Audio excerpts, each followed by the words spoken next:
काबील और हाबील की दर्दभरा बयान। अल्लाह ने हजरत आदम अलैहिस्सलाम और हव्वा अलैहिस्सलाम को जन्नत से जमीन पर भेजा। जमीन की मिट्टी में उनके पहले कदम ने नई शुरुआत का संदेश दिया। हजरत आदम अलैहिस्सलाम और बीबी हव्वा अलैहिस्सलाम को जब अल्लाह ने जमीन पर भेजा तो उनकी औलादों के रूप में इंसानी नस्ल की शुरुआत हुई। उनकी पहली औलादें जुड़वा थीं, एक बेटा और एक बेटी। हजरत आदम अलैहिस्सलाम की औलादें इस कायदे के तहत जन्मी की हर बार एक लड़का और एक लड़की पैदा होती और अगले जन्म में पैदा हुए लड़के की शादी पहले जन्म की लड़की से की जाती ताकि आगे चलकर इंसानी नस्ल बढ़ सके। हजरत आदम अलैहिस्सलाम के दो बेटों में से एक का नाम हाबील था और दूसरा काबील था। हाबील नेकदिल, सीधा सादा और अल्लाह से डरने वाला इंसान था। वह एक चरवाहा था और अपने जानवरों की देखभाल करता था। दूसरी तरफ काबील एक मेहनती किसान था, लेकिन उसके दिल में घमंड और जिद थी। समस्या तब शुरू हुई जब शादी का समय आया। काबील को अपनी जुड़वा बहन से शादी करनी थी, लेकिन वह इस नियम से खुश नहीं था। उसने देखा कि उसकी बहन बहुत खूबसूरत थी और वह किसी और को उसे सौंपने के लिए तैयार नहीं था। हाबील को जो लड़की मिली थी वह साधारण थी, लेकिन वह अल्लाह के हुक्म को मानने के लिए तैयार था। काबील ने अपने पिता हजरत आदम अलैहिस्सलाम से इसकी मुखालफत की, लेकिन उन्हें समझाया गया कि यह अल्लाह का हुक्म है। काबील इस फैसले से मुतमईन नहीं हुआ और अंदर ही अंदर हाबील के लिए नफरत पालने लगा। अल्लाह के हुक्म से हजरत आदम अलैहिस्सलाम ने दोनों बेटों को कुर्बानी देने के लिए कहा ताकि अल्लाह खुद फैसला करें कि कौन सच्चा और नेक है। हाबील ने अपनी भेड़ों में से सबसे अच्छी भेड़ चुनी और उसे अल्लाह के लिए कुर्बान कर दिया।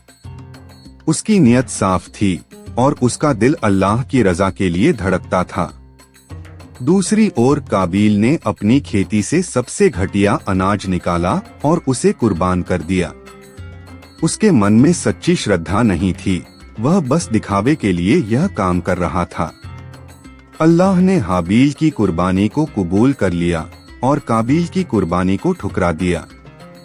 यह देखकर काबील का गुस्सा और जलन और भी बढ़ गई। उसने ठान लिया कि अब वह अपने भाई हाबील को खत्म कर देगा।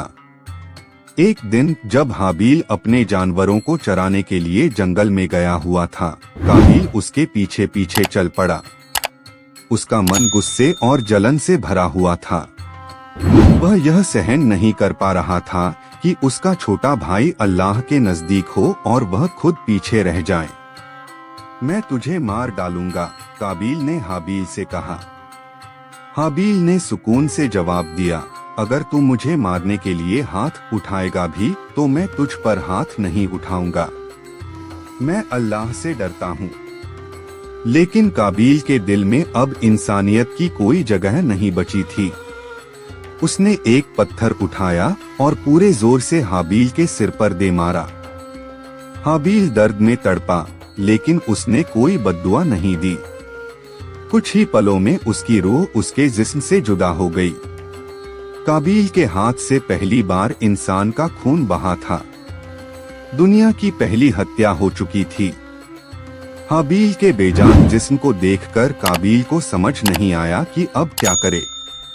उसने अपने भाई को मार तो दिया, लेकिन अब उसकी लाश से पीछा कैसे छुड़ाए। अल्लाह ने रहमत के तौर पर एक कौवे को भेजा। कौवा जमीन खोदकर उसमें एक मरी हुई चिड़िया को दफन कर रहा था। काबील ने जब यह देखा तो उसे एहसास हुआ कि उसे भी हाबील को इसी तरह दफन करना चाहिए।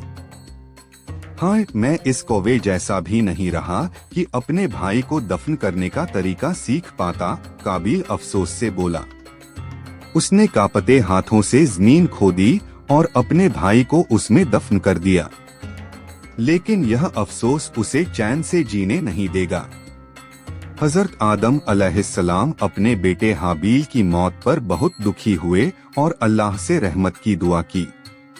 काबील के इस जुर्म के बाद उसे अल्लाह की रहमत से दूर कर दिया गया। उसकी जिंदगी बेचैनी और गम में बीतने लगी। कहा जाता है कि उसने एक लंबी उम्र बिताई, लेकिन वह हमेशा डर और पछतावे में रहा। उसकी औलादें भी दुष्ट निकलीं और वह कभी सुकून से नहीं रह सका। अल्लाह ने इंसानों को यह बता दिया कि हत्या कितना बड़ा गुनाह है। यही वजह है कि इस्लाम में किसी बेकसूर की जान लेने को पूरी इंसानियत की हत्या के बराबर माना गया। यह कहानी हमें सिखाती है कि नफरत, जलन और गुस्सा इंसान को किस हद तक गिरा सकता है। हाबील की मासूमियत और नेकदिली ने उसे अल्लाह के करीब कर दिया, जबकि काबील की ईर्ष्या और गुस्से ने उसे हमेशा के लिए पछतावे में डाल दिया।